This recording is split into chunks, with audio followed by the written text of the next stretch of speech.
Hi everybody! Welcome back to Menopause Barbie.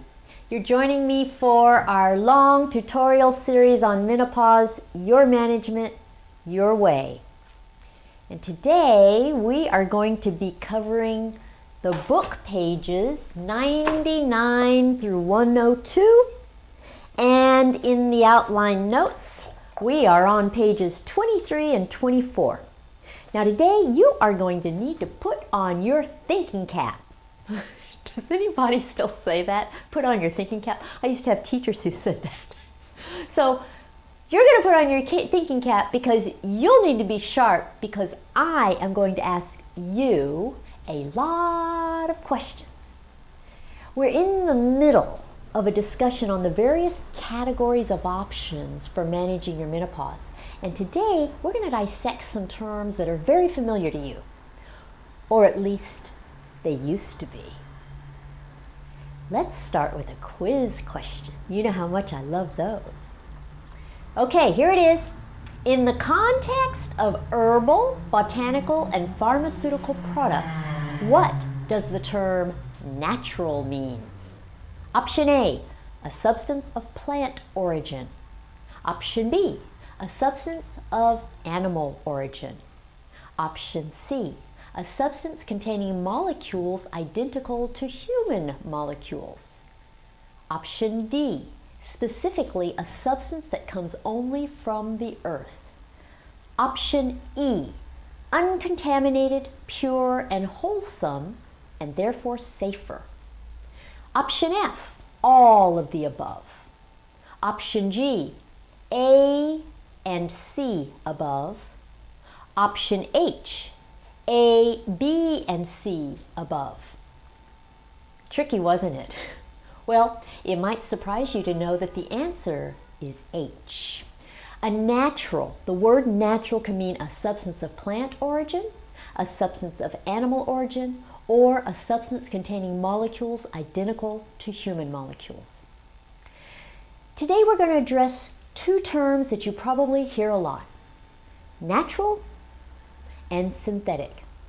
But what do they really mean? You see, we're going to dissect them with regard to products available for managing your menopause.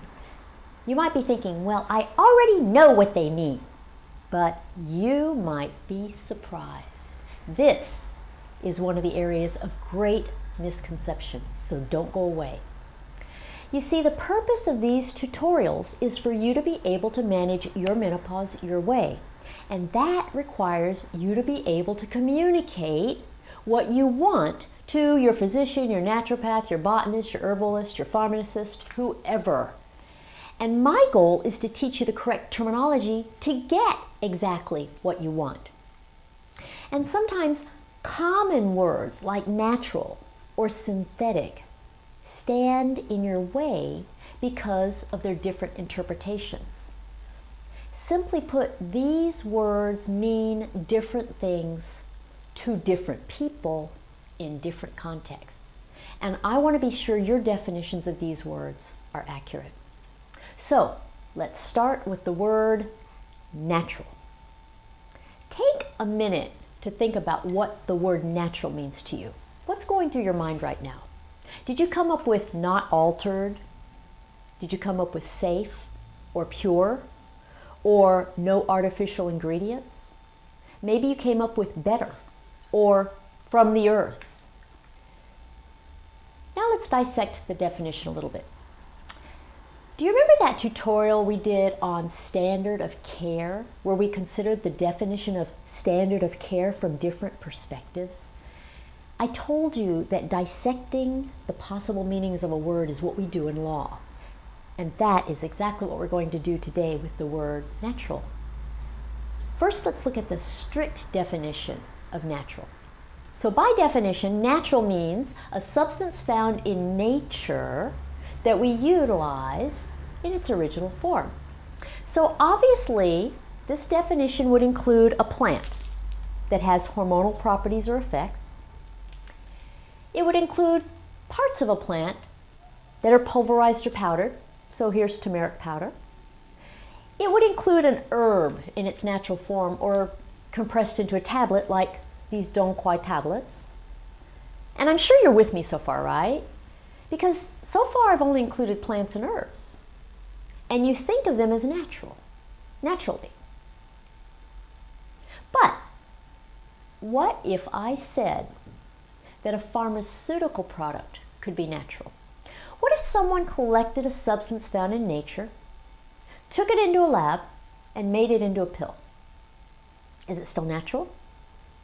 Is it unnatural because it's been in a lab?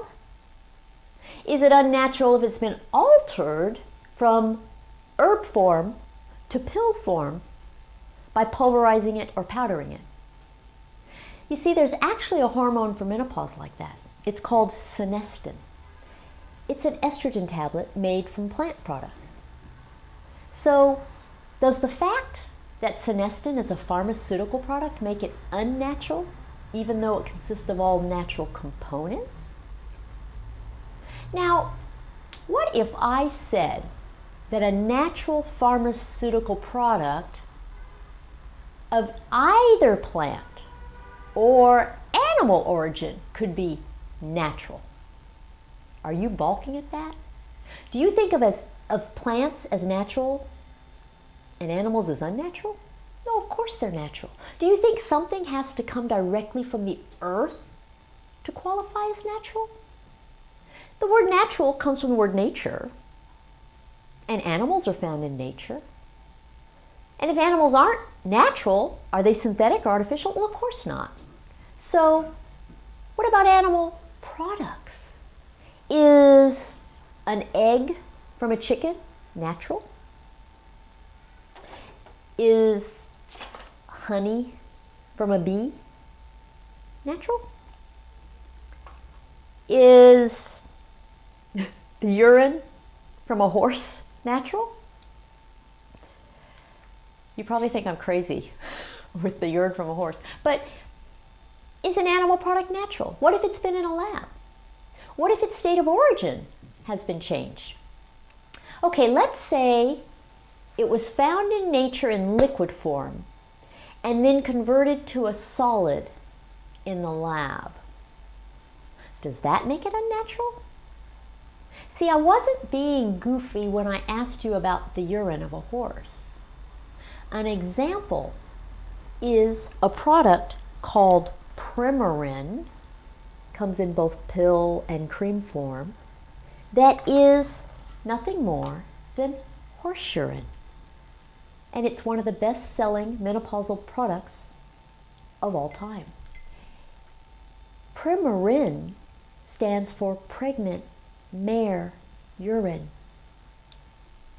So it's an estrogen product that comes in pill and cream forms. And think about it. A pregnant mare produces a lot of urine, and it contains a lot of estrogen. But wait, would you think I'd gone completely bonkers if I told you that natural may also refer to something that is of neither plant nor animal origin and is not even found in nature? Well, have you heard of bioidentical hormones? Most people consider them natural. Are they? Well, let me tell you a little bit more about them. The definition of bioidentical is a substance made with molecules which are identical to the molecules in the human body. So they're of neither plant nor animal origin, and they're not found in nature. So this is Trieste, which is a bioidentical estrogen. But bioidentical hormones are more similar to your own molecules. So does that make them more natural or less natural, in your opinion? You see, remember, this is all about you. Your opinion is the one that matters here. And just because bioidentical hormones are more similar to your own molecules doesn't mean they'll work better for you. You just have to try different things to determine what works better for you. Notice that I'm posing a lot of questions but not giving you any answers. And that's because you get to decide what fits your description of natural. You see, I guess it boils down to this. A natural substance may be natural to the earth, like a plant, things that come from a farm, like this picture behind me, or natural to the human body, like the trieste bioidentical hormone. Both plants and animals are natural to the earth, but not to your body. So, what's more natural when discussing something you're going to put into your body or onto your body? Plant molecules, non-human animal molecules, or molecules that are identical to human molecules? You see, it all depends on your definition of natural. Do you see how it might be difficult for you to get exactly what you want when there are so many different ways to define the word natural?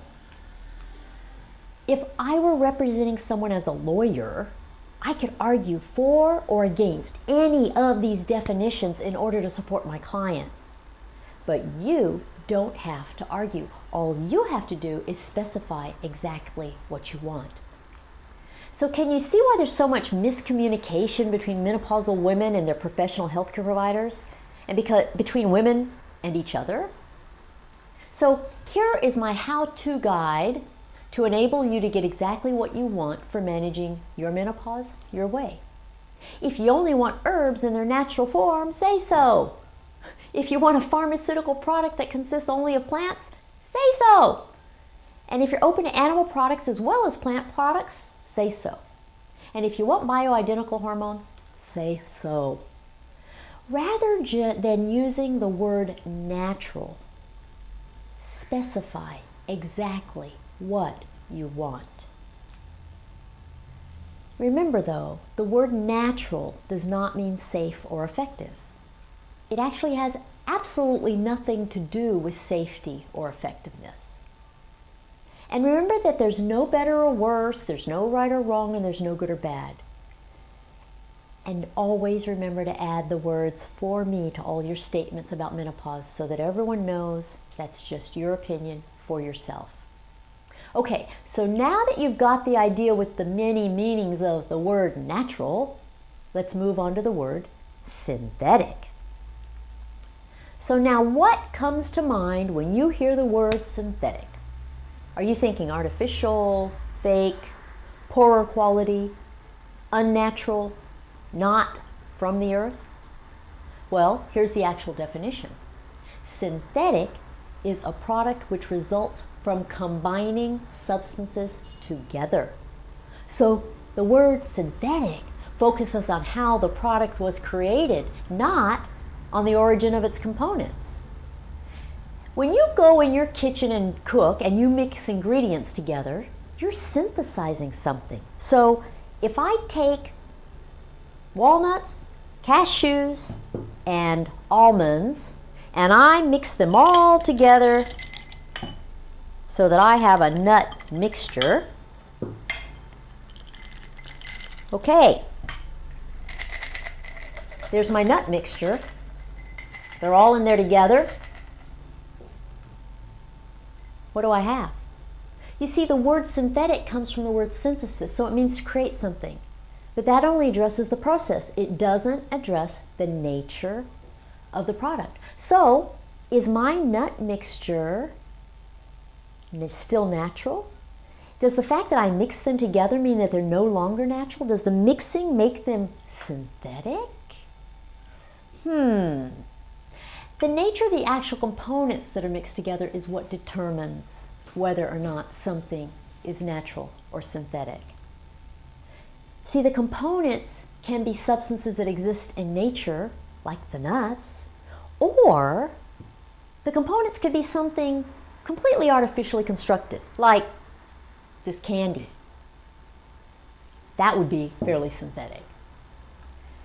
So if I gather a few different kinds of herbs together, let's say I take some St. John's wort, some hops, some passion flower. If I take them to the lab and I put them all together and I synthesize a menopause formulation from them, is the resulting product still natural or is it now synthetic? Here are some herbal products for menopause. Remifemin, Menopause, And here is an herbal female complex. So they all fall into the category of alternative and complementary medicine, and they're all combinations of herbs in the form of a pill, just like those herbs that I just mixed together. Does that mean they aren't natural? The herbs are natural, and the process of combining them is, by definition, synthesis. See, a natural product is synthesized when substances that are found in nature are combined to create a new product. Do you remember the senestin? It's synthesized in a lab from all natural products, and it's no different than the collection of these herbs. Does that mean that senestin is both natural and synthetic? Is that even possible? Now, does the mere idea of something falling into both categories bother you? When a pharmaceutical company converts a natural substance into a pharmaceutical product, are they forming it from its natural state to an unnatural or artificial state? And does that mean it's undesirable? You see, the fact is that it is possible for a product to be both natural and synthetic. The two are not mutually exclusive. That's what you saw with the Premarin cream and the Premarin pills. And all that matters is how you view all of this. See, I'm just giving you the facts. It's up to you to decide where to draw the line between natural and synthetic to define where one ends and the other begins. Or do you even need to draw a line? I mean, if a product works for you, do you really care whether it's natural or synthetic? Or maybe the difference between using natural or synthetic products is a matter of principle for you. What if you take man-made substances and combine them to form a new product? Is the new product synthetic? Is it artificial? Is it both? You see, that's the case with a drug by the name of Evista. It has no natural components. It consists of man-made chemicals, and the chemicals are combined together in a lab. In other words, they're synthesized. Okay, but what if that synthesized product is something that you can't find in nature? And what if it serves a very important purpose? Does it constitute an exception to one's prohibition on artificial or synthesized products? You see, Evista is a drug used to prevent and treat osteoporosis. It's 100% synthetic, and there's no similar naturally occurring substance.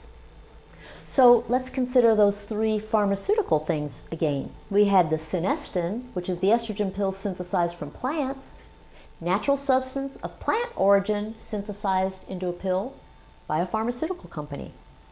Next was Premarin, which is the estrogen pill or cream synthesized from horse urine. It's a natural substance of animal origin synthesized into a pill or cream by a pharmaceutical company. And then there's Evista, which is synthesized from chemicals in a lab to create a drug to prevent osteoporosis. And in its case, it's 100% synthetic and contains no natural components. So are you thinking, gee, Menopause Barbie, why'd you have to go and make things more difficult? It was so much easier when I could just put everything into a box and label it natural or synthetic automatically. Now I have to think about all these nuances.